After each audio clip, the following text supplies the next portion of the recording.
창세기 38장 1절에서 11절.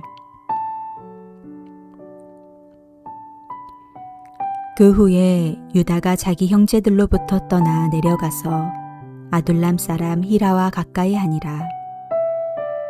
유다가 거기서 가나안 사람 수아라 하는 자의 딸을 보고 그를 데리고 동침하니 그가 임신하여 아들을 낳음에 유다가 그의 이름을 에리라 하니라.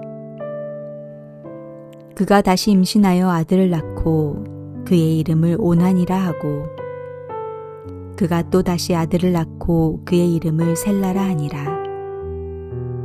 그가 셀라를 낳을 때에 유다는 거십에 있었더라. 유다가 장자 엘을 위하여 아내를 데려오니 그의 이름은 다말이더라.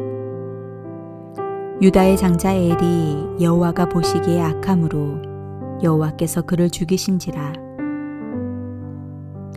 유다가 오난에게 이르되 내 형수에게로 들어가서 남편의 아우된 본분을 행하여 내 형을 위하여 씨가 있게 하라. 오난이 그 씨가 자기 것이 되지 않을 줄 알므로 형수에게 들어갔을 때에 그의 형에게 씨를 주지 아니하려고 땅에 설정하매 그 일이 여호와가 보시기에 악함으로 여호와께서 그도 죽이시니 유다가 그의 며느리 다말에게 이르되 수절하고 내 아버지 집에 있어 내 아들 셀라가 장성하기를 기다리라 하니 셀라도 그 형들같이 죽을까 염려함이라. 다말이 가서 그의 아버지 집에 있으니라.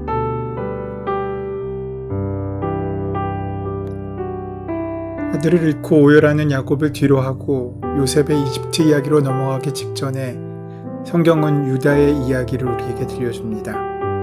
20년에 걸친 이 이야기는 요셉이 이집트에서 보낸 세월과 보조를 맞추면서 요셉 이야기 후반부에서 중요한 역할을 맡을 유다를 준비시키시는 사건입니다. 유다 하면 떠오르는 사건이 무엇입니까? 며느리 다말과 관련된 이야기입니다. 이 이야기는 야곱 가문의 수치라고 할 수 있을 만큼 부끄러운 일이었습니다. 유다는 아들 엘과 다말을 맺어주지만 엘이 후손이 없이 죽자 둘째 아들 오난이 형의 자리를 대신합니다. 둘 사이에서 태어나는 아들은 맏이인 엘의 자식이 되는 것입니다. 하지만 오난은 자신의 사명을 감당하지 않고 피하다가 하나님의 눈밖에 나서 죽게 됩니다. 유다는 다말을 셋째인 셀라와 맺어주지 않고 친정으로 돌려보냅니다. 마지막 아들까지 잃을까봐 염려해서입니다. 시간이 흘러도 자기를 부르지 않자 다말은 신전의 창녀로 분장을 한 후에 양털깎이 축제를 위해 길을 나선 시아버지를 유혹하여 잠자리를 같이 합니다. 그러고 아이를 임신하게 됩니다. 어떻게 보면은 이것은 유다 가문의 가장 큰 치부 같은 이야기입니다. 하나님의 사람이 저지른 잘못의 이야기이기도 합니다. 하지만 이렇게 시아버지와 며느리 사이에 불륜으로 아기가 태어난 사건을 성경은 기록하고 있는 것일까요? 이 이야기에는 하나님의 은혜와 하나님의 약속의 성취를 보여주는 구속사적인 메시지가 담겨있기 때문입니다. 두 가지 메시지가 있는데 첫 번째는 하나님의 약속의 자녀라고 할지라도 하나님의 말씀과 신앙 공동체를 떠나서 멋대로 살면 화가 임하게 되고 저주와 고통이 임한다는 사실을 알려주고 있습니다. 또 한 가지 중요한 메시지는 우리 인간의 연약함과 부도덕성과 불신앙으로 인한 실수가 아무리 많고 크다고 할지라도 그것 때문에 하나님께서 우리와 하신 축복의 약속을 포기하지 않으신다는 사실입니다. 여러분, 우리의 죄보다 하나님의 사랑이 더 크십니다. 우리는 가끔 우리의 죄 때문에 너무나 절망하고 좌절하지만 하나님께서는 그렇지 않으십니다. 하나님께서는 이사야 1장 18절에서 너희의 죄가 주홍 같을지라도 눈꽃이 희어질 것이요 진홍같이 붉을지라도 양털같이 되리라고 말씀하셨습니다. 하나님께서는 우리를 사랑하셔서 우리 주 예수님의 보혈의 피로 우리의 죄를 사해 주신 것입니다. 유다가 큰 실수를 하게 된 원인이 무엇입니까? 그것은 먼저 약속의 땅을 떠난 것입니다. 유다는 요셉이 애굽으로 팔려가는데 결정적인 역할을 했습니다. 그리고 그 사실을 위장해서 아버지에게 거짓 사실을 알렸습니다. 그러나 시간이 지나면서 그는 자신의 행동에 대해 후회합니다. 아무리 위로해도 아버지는 그 위로를 받아들이지 않았습니다. 서로 공모를 해서 은 20을 받고 동생을 판 것에 대해 형제들 사이에도 불편한 마음이 있었을 것입니다. 그래서 형제들은 그 사건에 대해서 침묵하기로 결정한 듯 보입니다. 그들은 우울했고 기쁨을 잃었습니다. 서로를 대하기에도 어색했습니다. 이러한 상황을 유다는 견딜 수가 없어 가족을 떠나기로 결정을 합니다. 유다가 자기 형제들에게서 내려갔다라는 말은 유다가 독립해서 살기로 결정했다는 것을 의미합니다. 아마도 그가 떠나기로 결정한 까닭은 요셉의 사건만 있진 않았을 것입니다. 왜냐하면 야곱의 집안에는 복잡하고 어려운 문제가 많았기 때문입니다. 아버지는 여전히 편애에 빠져 있습니다. 큰형 르우벤은 아버지의 부인을 범했습니다. 또 시므온과 레위는 살인을 했고 첩들의 자식들은 악행을 저질렀습니다.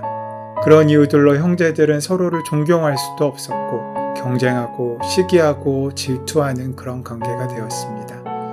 유다는 자기 형제들을 떠나서 아둘람이라는 이방 지역으로 가서 그곳 사람들과 살기로 결정합니다. 하지만 이것은 그의 큰 실수였습니다. 믿음의 공동체를 떠나면 유다 같은 일이 우리에게도 생기기 때문입니다. 왜냐하면 그 땅은 아브라함의 하나님, 이삭의 하나님, 야곱의 하나님께서 복을 주신 땅이기 때문입니다. 거기에는 하나님의 이름이 있고 하나님의 이야기가 있으며 하나님의 약속이 있는 곳이었습니다. 우리는 하나님의 이야기를 듣고 살아야만 합니다. 하나님의 약속을 먹고 살아야 합니다. 이것이 그리스도인이 살아갈 수밖에 없는 현실입니다. 그런데 유다는 그것을 피했습니다. 그는 약속이 있는 땅을 포기하고 행복하게 따로 살아보고 싶은 마음에 이방 세계 속으로 들어간 것입니다. 남들이 보면 유다는 가장 현명한 선택을 한 것 같지만 사실은 가장 미련한 선택을 한 것입니다. 우리는 혼자 신앙생활을 할 수 없습니다.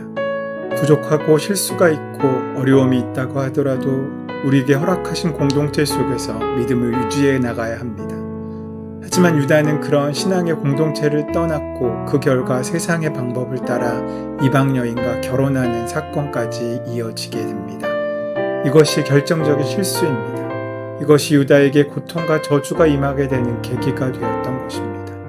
결국 그는 이방인들이 사는 방법과 방식대로 그리고 아내가 이끌어가는 대로 살 수밖에 없었던 것입니다. 굉장히 지혜로운 선택인 것처럼 보일지 모르지만 이것은 가장 어리석은 선택입니다. 여러분, 아브라함이 이삭의 부인 리브가를 며느리로 얻는 과정을 기억하십니까? 아브라함은 다른 것은 다 괜찮았지만 가나안 여자만큼은 절대로 자신의 며느리로 받아들일 수 없다는 조건을 분명히 합니다. 그래서 자기의 고향에서 이삭의 아내를 택했습니다. 이것은 구약에서 영적으로 매우 중요한 의미를 지닌 사건입니다. 어떤 아내를 얻느냐가 그 가정의 영적인 축복을 결정하기 때문입니다. 그러나 유다는 그렇게 하지를 못했습니다. 이방 여자와 결혼해서 하나님과 하나님의 말씀을 잊어버리고 자신과 세상의 방법대로 살기 시작했습니다. 그러나 그러한 삶의 결과는 결국 고통과 저주만 남았습니다. 그렇게 얻은 세 아들 중 마지가 자라 결혼까지 하게 되었는데 아들이 없이 갑자기 죽고 맙니다. 땅은 남자에 의해 전해졌는데 대를 이을 남편도 아들도 없는 상태에서 홀로 남겨진 며느리 다말은 아무것도 얻거나 기대할 수 없는 막막한 상황에 이르게 됩니다. 당시에 이런 상황을 위한 구제책이 있었습니다. 그것은 죽은 사람은 동생을 통해 대를 잇고 과부도 아들을 얻어 가부장적 사회에서 제 위치를 되찾는 것이었습니다. 그런데 동생 오난이 속임수로 그 역할을 회피하다가 또 죽습니다. 유다는 그 원인이 며느리에게 있다고 생각했는지 셋째 아들을 보호하기 위해 친정으로 보내버립니다. 자신의 잘못을 덮고 그 모든 이유를 며느리에게 쏟고 있는 것입니다.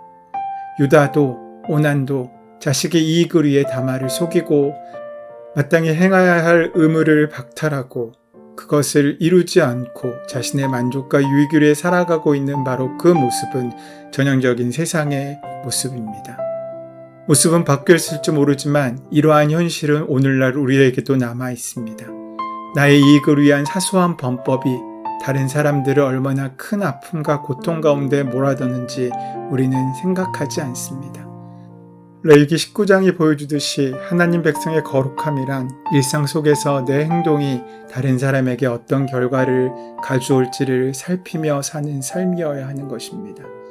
오늘 우리도 따라가고 있는 세상의 법칙들이 있습니까? 하나님께서 기뻐하지 않으시고 믿음의 공동체를 떠나 스스로 결정하는 방법들이 있습니까? 그렇다면 돌아오십시오. 하나님의 방법으로 돌아오시고 하나님의 자리로 돌아오십시오.